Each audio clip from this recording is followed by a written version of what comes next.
3월 8일 화요일 하나님께서 말씀 묵상과 성경 쓰기를 통해 우리의 영혼을 날마다 새롭게 하시기를 소원합니다. 예수를 쓰다 136페이지 누가복음 17장 1절에서 4절입니다. 예수께서 제자들에게 이르시되 실족하게 하는 것이 없을 수는 없으나 그렇게 하게 하는 자에게는 화로다. 그가 이 작은 자 중 하나를 실족하게 할진대 차라리 연자맷돌이 그 목에 매여 바다에 던져지는 것이 나으리라.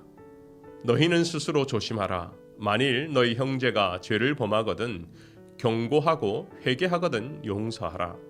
만일 하루에 7번이라도 내게 죄를 짓고 7번 내게 돌아와 내가 회개하노니 하거든 너는 용서하라 하시더라. 오늘 본문에서 말하는 실족해 하다는 의미가 무엇일까요? 한문으로 풀이하면 발을 잘못 디딘다라는 의미인데 산을 오르다 잘못하여 넘어지면 우리가 실족했다고 표현하죠. 자기 스스로 넘어지는 것은 실족당한 것이지만 만약 내가 남을 실족하게 하는 것은 남을 넘어지게 하는 것이기 때문에 오늘 성경에서 이것은 문제라고 알려주는 것입니다. 성경에서 말하는 실족의 의미는 원어로 스캔달론이라고 하는데요. 올무 또는 덫이 되는 것이죠. 우리가 많이 쓰는 영어 스캔들 같은 의미입니다. 1절에 실족하게 하는 것이 없을 수 없다고 주님이 말씀하신 것으로 볼 때 우리의 관계 안에서 공동체 안에서 과거나 현재나 또한 앞으로도 서로를 넘어지게 하는 일들이 일어난다라는 것입니다. 그렇기 때문에 3절에 스스로 조심하라고 알려주고 있습니다. 문제는 이렇게 공동체 안에서 문제가 발생되었을 때에 서로를 걸려 넘어지게 했을 때 어떻게 해야 하는가? 오늘 이것이 말하고자 하는 주된 내용인 것이죠. 내 눈에 흙이 들어가도라는 표현을 많이 들어보셨을 거예요. 우리는 매장 문화가 있기 때문에 이런 극단적인 표현이 대화 속에서 쓰이곤 합니다. 반면에 비슷한 상황에서 일본에서는 내 눈동자가 하얘져도라고 말하는데 이것은 일본의 화장 문화가 있기 때문입니다. 공통점은 죽어도 못한다라는 것이죠. 죽어도 안 된다라는 의미입니다. 무엇이 안 될까요? 무엇을 못할까요? 그것은 바로 용서입니다. 예전에 돈을 빌려주고 받지 못하는 성도 때문에 힘들어하는 분을 보았습니다. 차라리 당사자가 보이지 않으면 괜찮은데 교회에서 보게 되면 화가 난다는 거예요. 분명 그때는 돈이 없어서 못 갚는다고 했는데 그분이 쇼핑하는 것, 그분이 레스토랑에서 만난 것을 먹고 즐겁게 행복하게 살아가는 것을 보면 돈을 받지 못하는 자신이 화가 나는 것입니다. 용서해야지 다짐하지만 그런 모습이 우리 눈에 보이면 또 화가 나는 것도 우리 현실이자 한계입니다. 그런데 오늘 주님은 용서하라고 합니다. 4절 마지막 절에 보면 너는 용서하라 하시더라. 아니 용서에 용서를 하라고 합니다. 다른 성경에는 70번에 7번 무려 490번을 용서하라고 합니다. 불가능한 미션이죠. 물론 우리 인간관계에서 용서를 구하는 사람에게 모질게 대하는 경우도 들어있지만 대부분 시간이 지나면 용서하는 성도가 더 많이 있습니다.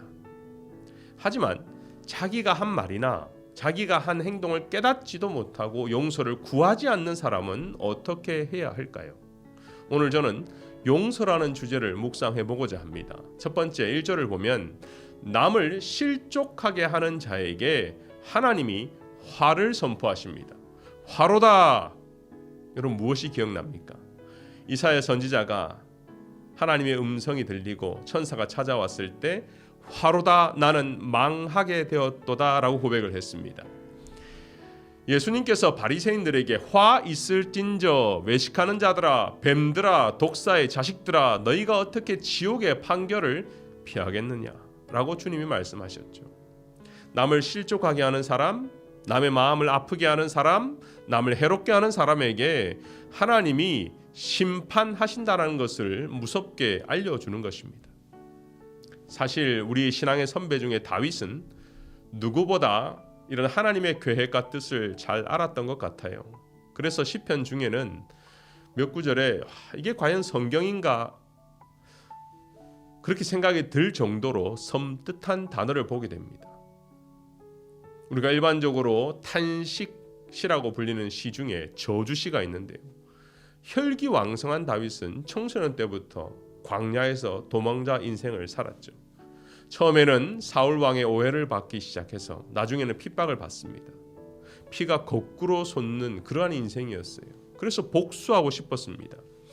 하지만 그때마다 그가 하나님께 기도로 성질을 부렸습니다. 그것이 시편의 8편 정도가 실려 있는데 다윗은 도저히 용서할 수가 없었습니다. 그래서 그 스트레스와 가지고 있던 한을 주님께 기도함으로 울부짖었던 것이죠. 예를 들면 이런 거예요. 저주가 그에게 입는 옷 같고 항상 띠는 띠와 같게 하소서. 그리고 이것이 주의 손에 하신 일인 줄을 그들이 알게 하소서. 시편 109편입니다. 다윗도 힘들었던 거예요. 용서할 수가 없었던 거예요. 그러니까 하나님 앞에 기도하는데 하나님 대신 심판해 주세요. 저주가 임하게 해주세요. 라고 기도했던 것입니다. 사랑하는 성도 여러분, 우리 중에 용서하기 힘든 사람들이 있습니까? 몇 번을 다짐을 했지만 여전히 꺼려지는 분들이 있는지요? 그때 우리가 할 수 있는 것은 우리가 심판하는 것이 아니라 하나님께 모든 것을 털어놓는 기도가 필요한 것입니다. 두 번째로 용서를 하지 못하면 자신이 더 괴롭다는 것을 하나님이 아시기 때문입니다. 용서의 핵심은 마음에 있어요. 한문으로 용서를 풀이하면 논어에 처음 나오는 단어였는데요. 용은 담다라는 의미입니다. 뭔가를 담다. 그리고 서는 같을 여자의 마음 심자에 상대와 같은 마음이 되고 상대를 포용하고 이해하는 것입니다. 근데 이거 너무나 어려운 거예요. 조금 오래된 영화지만 전도연이 주인공으로 등장했던 밀양 기억나십니까? 자기 아들을 죽인 살인범을 어렵게 용서하기 위해 교도소로 찾아가죠. 엄마인 그녀도 즉흥적으로 결정한 것이 아니었습니다. 교회 안에서 치유 집회를 경험하고 말씀과 기도로 무장하고 용서하는 것이 하나님의 뜻이라 순종하는 마음으로 아들을 죽인 원수를 찾아간 것입니다. 하지만 영화를 보신 분은 이미 결과를 알듯이 도리어 시험에 들게 됩니다. 살인범은 너무나 행복하게 태연하게 하나님께 용서받았다고 하여 도리어 자식을 잃은 그 여인을 포용하려고 합니다. 그 모습에 충격을 받은 그녀는 결국 정신병원까지 가게 되는 것이 그 영화의 결론이었습니다. 이렇게 어려운 용서, 사실 나 자신을 위한 것입니다. 우리가 이 말씀을 들으면서 용서의 문제로 괴롭게 지는 분이 있다면 오늘 묵상을 통해서 하나님의 사랑과 하나님의 용서를 기억하시고 경험하시기를 바랍니다. 사랑하는 빈내리 성도 여러분, 사람과의 관계에서 가장 힘든 것 저는 개인적으로 용서라고 생각합니다. 그렇기 때문에 주님도 내가 너희를 용서한 것처럼 너희도 서로 용서하라고 말씀하셨지만 우리가 너무나 연약하고 또 우리가 너무나 불안정하기 때문에 그리고 우리의 속 안에서는 나의 의, 나의 자랑, 나는 안 했는데 하는 그러한 모습이 있기 때문에 용서는 십자가 안에서만 가능함을 다시 한번 깨닫습니다.